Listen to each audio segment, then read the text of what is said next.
Bonjour les élèves. Pour aujourd'hui, on va faire notre cours de lexique, les synonymes. Donc, on commence. Tout d'abord, prenez le livre, la page 152. Essayez d'observer le corpus de cette page. La phrase A. Les voitures roulent sur la chaussée. Les automobiles roulent sur la chaussée. La phrase B. Le port de la ceinture de sécurité est indispensable. Le port de la ceinture de sécurité est nécessaire.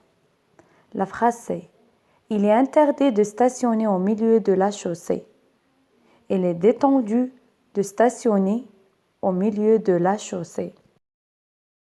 Dans chaque phrase, on a des messages pour nous. À votre avis, pourquoi le port de la ceinture est nécessaire? La réponse, c'est pour éviter tous les chocs en cas d'accident. C'est pourquoi c'est important, essentiel, nécessaire, indispensable le port de la ceinture dans les automobiles.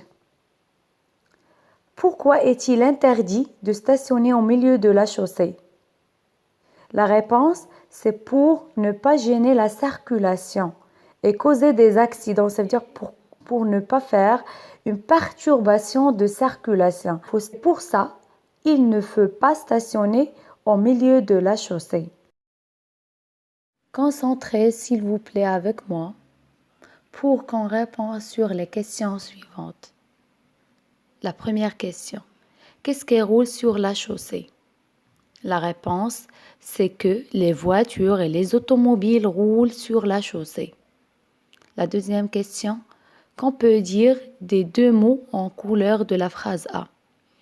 Les voitures et les automobiles. Ces deux mots ont le même sens. Ils signifient la même chose. Si on dit des voitures, si on dit les automobiles, c'est la même chose. La troisième question, qu'on remarque pour les autres mots en couleur. Ça veut dire indispensable, nécessaire, interdit, défendu. Ces mots ont la même chose, deux à deux. Ils sont des étiquettes de mots, donc ils ont la même signification. La quatrième question. Dans quel livre peut-on trouver ce genre de mots?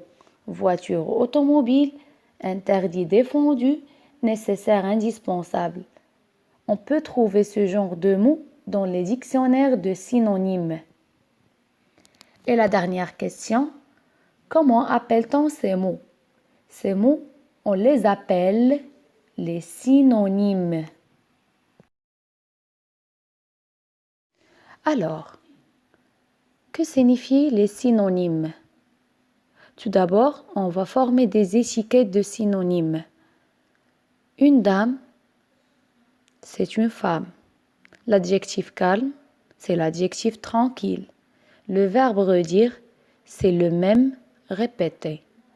Donc, les synonymes, ce sont les mots ou bien les termes ou les expressions qui ont la même signification ou le même sens. Et cela veut dire que les synonymes, ce sont les mots similaires. En bref, les synonymes sont les mots qui ont à peu près le même sens, qui signifient la même chose ou la même signification, ou un rapport de similarité sémantique d'un mot, expression ou un terme. Le sens de la phrase, ça veut dire le contexte. Le sens de la phrase nous permet de trouver le synonyme qui convient. Ça veut dire pour changer le mot par sens synonyme, on a besoin de savoir le sens de la phrase, le contexte de la phrase. Les synonymes désignent la même chose et sont de même classe grammaticale.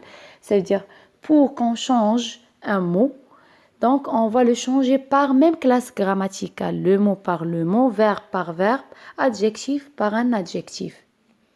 Donc, les synonymes sont utilisés pour éviter la répétition et le mot peut avoir plusieurs synonymes. Et voilà, on a terminé le cours d'aujourd'hui. J'espère que vous avez compris la leçon. Et n'oubliez pas d'écrire "Je retiens" dans le cahier de leçons. Vous faites les exercices 7 et 8 de la page 153. Je m'entraîne. Merci.